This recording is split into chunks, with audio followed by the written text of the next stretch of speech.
My name is Edward. People see me now, an old man in a red shirt, gray in the hair, lines on the face. But inside me still lives the boy who once believed in forever. I believed love was enough to carry us through every storm, and for a long time, I thought I was right. I met her when I was just a young man, barely more than a boy. She walked into my life like sunlight after rain, and suddenly the world seemed brighter. She had a way of looking at you, not just seeing your face, but your soul. And when she smiled, it was as if the air itself grew lighter. We didn't have much in those days. A small apartment with creaky floors, a second-hand couch, dishes that never quite matched. But we had each other. We filled that tiny space with dreams, with late-night talks that stretched until dawn, with laughter so loud the neighbors would knock on the wall. Every morning I woke to the smell of her coffee, the sound of her humming as she tied back her hair. Every evening we sat together, sometimes with friends, sometimes just the two of us, and it always felt like enough. She was not just my wife, she was my anchor, my reason to keep working, keep believing. I trusted her more than I trusted myself. Trust wasn't even something I thought about. It was simply there, woven into every glance, every touch, every word we shared. I believed with all my heart that nothing could break us. Years passed. We built a home, filled it with pictures on the walls, with holidays and birthdays, with small routines that became the threads of our life. She knew how I liked my tea. I knew how she liked her pillows fluffed before bed. We were partners, equals, and in my heart I thought, this is it. This is forever. For decades, I never once questioned her loyalty. Not because I was blind, but because I was certain. She was the one person in this world who would never betray me. At least, that's what I believed. Love doesn't always die with thunder. Sometimes it fades like a candle, flickering, dimming, until one day you realize the room is dark. But in my case, love didn't fade, it shattered, and I still remember the sound. It began with little things, nights that grew longer, excuses that grew thinner. I would ask, "When will you be home?" And she would answer vaguely, "Don't wait up." She stopped meeting my eyes when she spoke. Her laughter became rare, replaced with sighs and silence. At first, I blamed myself. I thought, maybe I'm not enough. Maybe I'm not listening the way I should. Maybe work made me tired, and I forgot how to make her feel loved.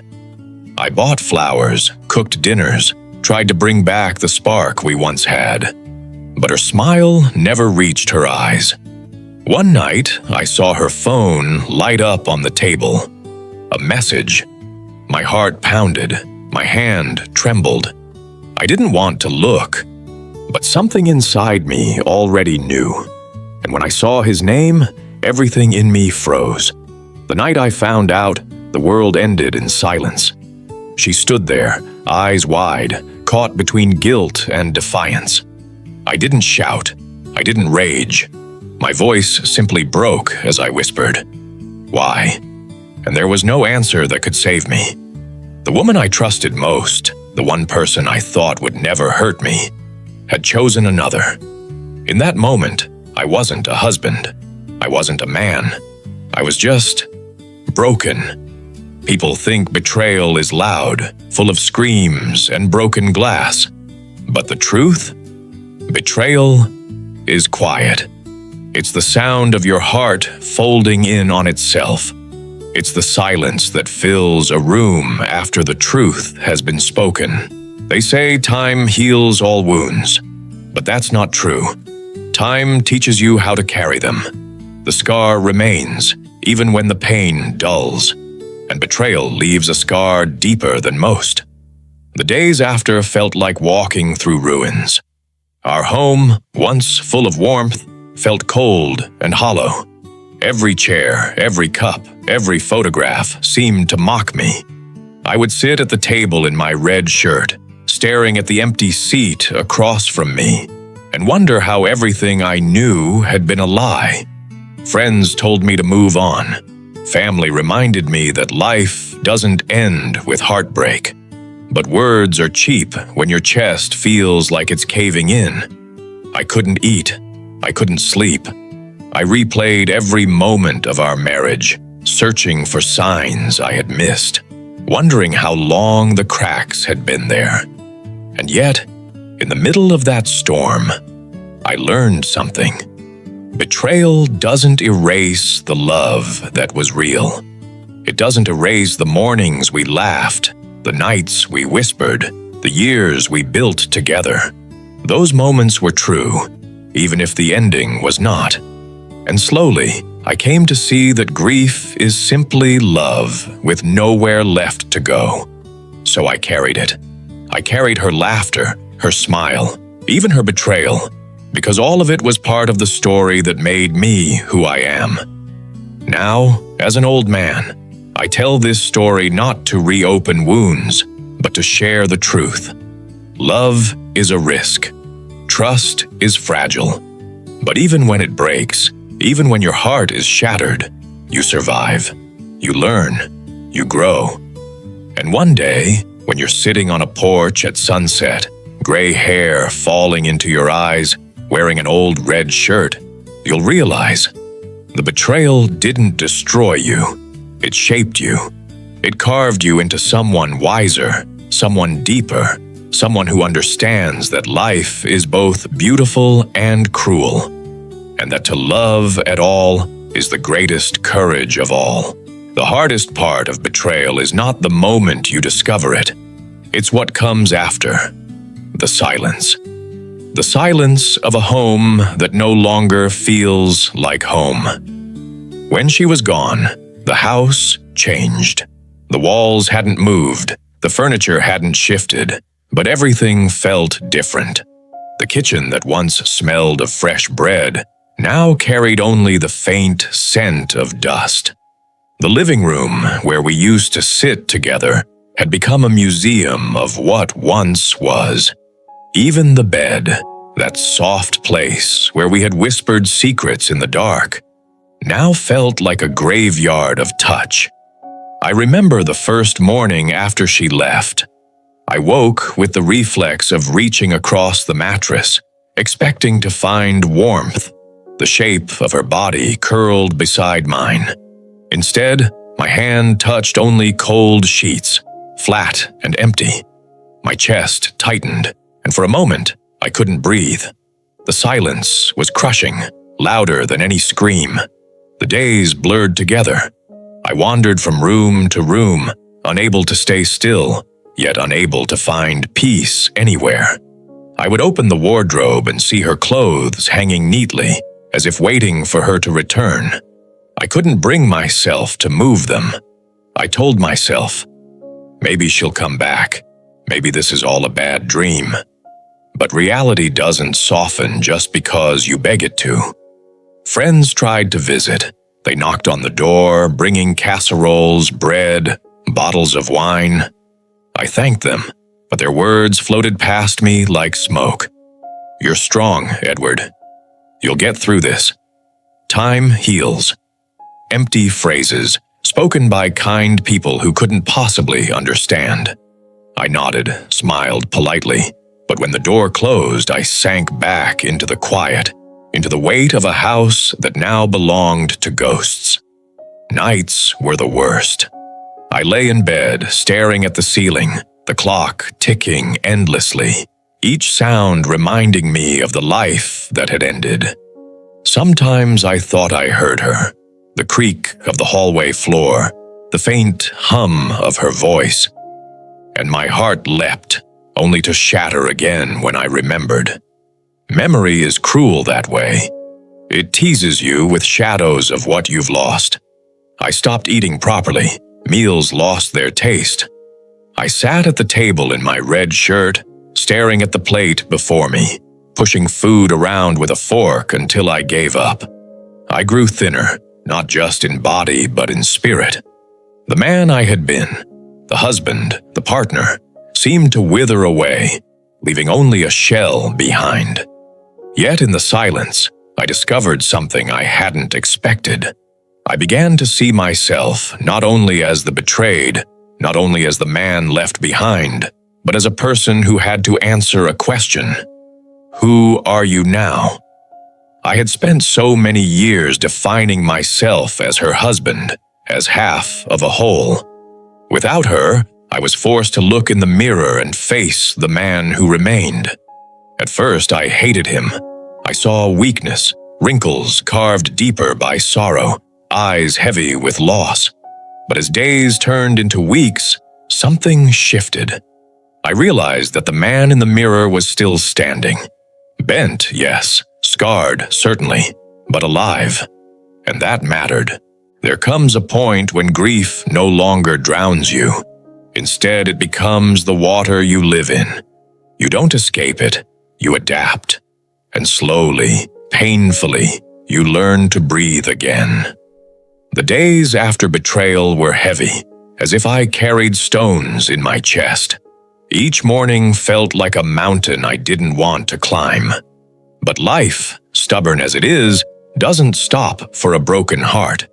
The sun rose whether I wanted it or not. The clock ticked whether I noticed or not.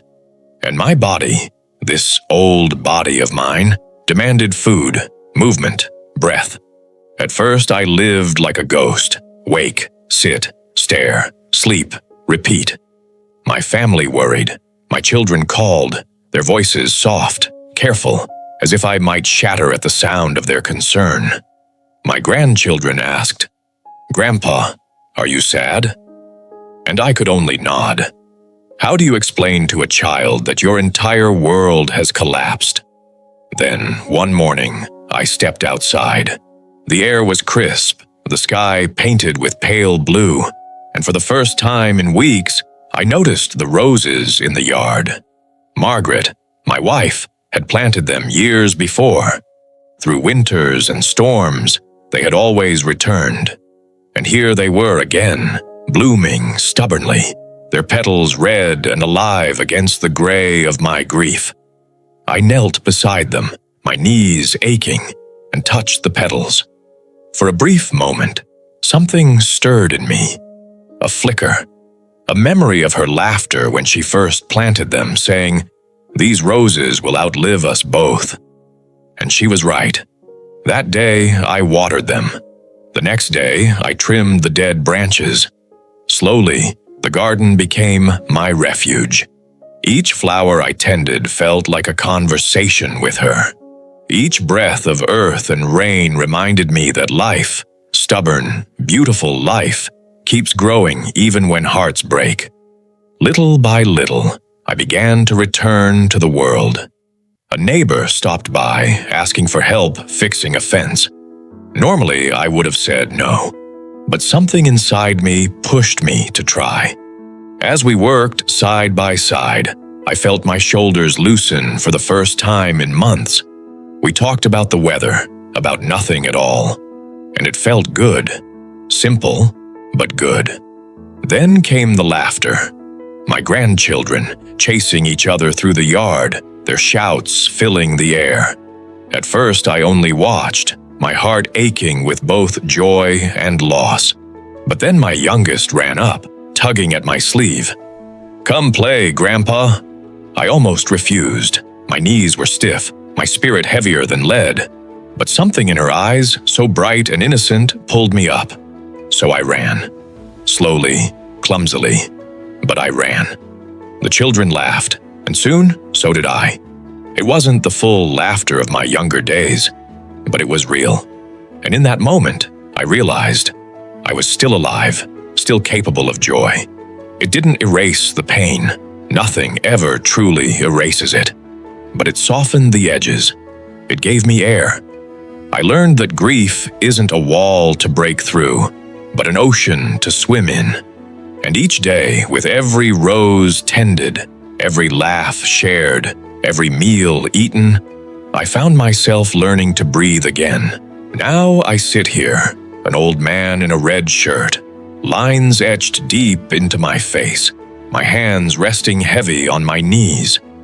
My hair is white now, but my memories are still sharp, sharper than I sometimes wish they were. And as I look back, I see my life not just in moments of love, but in moments of loss, especially in betrayal. Betrayal is not something you forget. It carves into you, leaves a scar that never fades. Even now, decades later, I can close my eyes and return to that night. The weight of silence, the look in her eyes, the sound of my own heart breaking. Some memories don't soften. They stay raw, waiting to remind you of who you once were. But here's what I've learned. Betrayal doesn't define the one betrayed. It defines the one who betrays. For years, I blamed myself. I replayed every argument, every mistake, every moment I thought I could have done better. But no matter how much I searched, the truth was always the same. Trust, once broken, is not always yours to mend. Still, betrayal taught me things no gentle lesson could. It taught me the fragility of trust. It taught me the strength hidden in survival. It taught me that love, even when broken, leaves behind something worth holding on to. Because here's the strange thing. Even after the pain, I do not regret loving her. I do not regret the mornings with coffee, the evenings with laughter, the decades of shared life. Those moments were real. They remain real. Betrayal cannot erase them. It can only change how the story ends. When I sit with my grandchildren and they ask, "Grandpa, how do you know if love is real?" I take a deep breath before I answer. I tell them, love is real when it teaches you. Even if it ends in heartbreak, if it made you grow, if it made you feel alive, then it was real. They look at me with wide eyes, maybe not fully understanding, but someday they will. I used to think betrayal destroyed me, but as the years passed, I saw that it reshaped me instead. Like fire reshapes metal, like storms reshape the land. It made me quieter, maybe sadder at times, but it also made me wiser, more patient, more grateful for the small things that cannot be taken. The laughter of a child, the bloom of a rose, the warmth of sunlight on a tired face. Now, in the quiet of old age, I do not hate her. Hatred is too heavy a burden for a man nearing the end of his days. I pity her, perhaps, for throwing away something so rare. But I choose not to carry anger. I carry the lessons instead. So here is what I know. Love is a gift, but trust is a choice. And sometimes people break that trust. But if you let betrayal close your heart forever, then you lose twice. The real strength lies in keeping your heart open, even with scars. I am an old man, yes. I wear my red shirt. I sit on this porch at sunset, and I tell stories to anyone who will listen. And if my story reaches you, if it finds you in your own grief or doubt, let me tell you this. You will survive. You will learn to breathe again. You will carry the pain, but you will also carry the strength. Because betrayal may break a heart, but it also proves that a heart can heal. And mine, though scarred, still beats with love.